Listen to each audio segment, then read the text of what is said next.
दोस्तों, बहुत समय पहले की बात है। गांव धनपुर में एक गरीब और अनाथ लड़का रहता था। उसका नाम राजू था।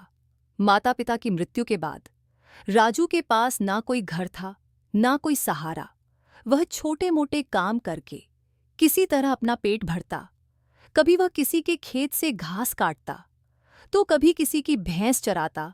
लोग उसे काम के बदले खाने के लिए कुछ रोटियां दे देते, और यही उसका गुजारा था। रात को वह गांव के पुराने मंदिर के बाहर सो जाता।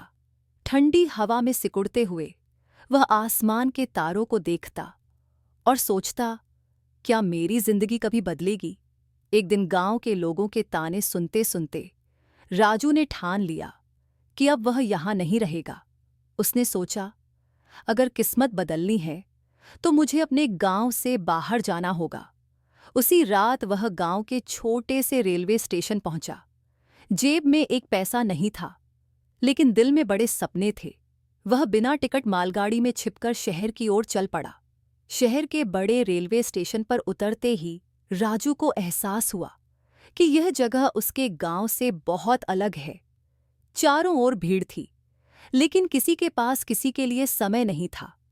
भूख से बेहाल वह स्टेशन के कोने में बैठ गया। थोड़ी देर बाद एक कुली ने उसे वहां बैठे देखा। कुली ने उसके पास आकर कहा, अरे बच्चे, यहां ऐसे क्यों बैठे हो?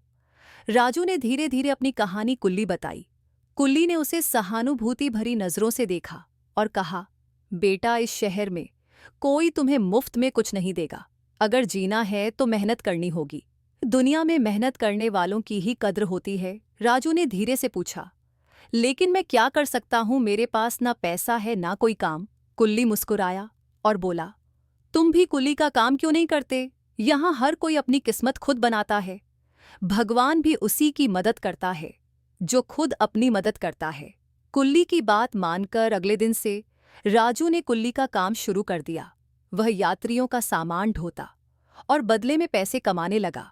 दिन भर काम करने के बाद वह रात को स्टेशन के एक कोने में सो जाता।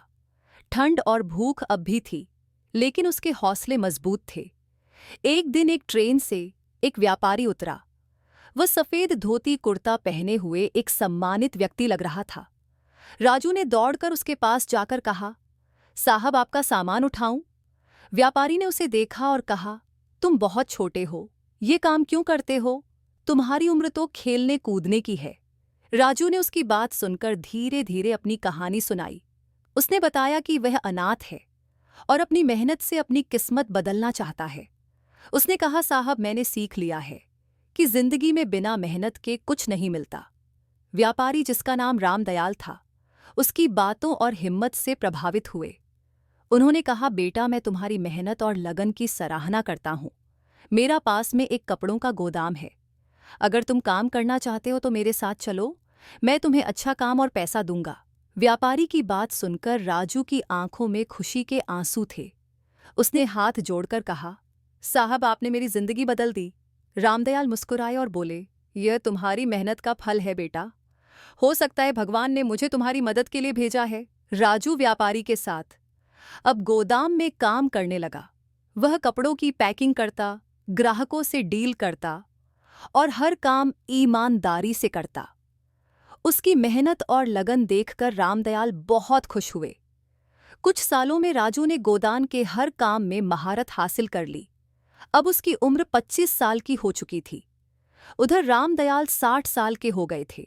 एक दिन उन्होंने राजू से कहा, बेटा, अब तुम अपने काम में माहिर हो गए हो। अब समय आ गया है कि तुम खुद का व्यापार शुरू करो। मैं तुम्हारी मदद करूंगा। रामदयाल की मदद से राजू ने कपड़ों की एक छोटी दुकान खोली। उसने अपनी ईमानदारी और मेहनत से दुकान को सफल बना दिया। धीरे धीरे उसका काम बढ़ने लगा।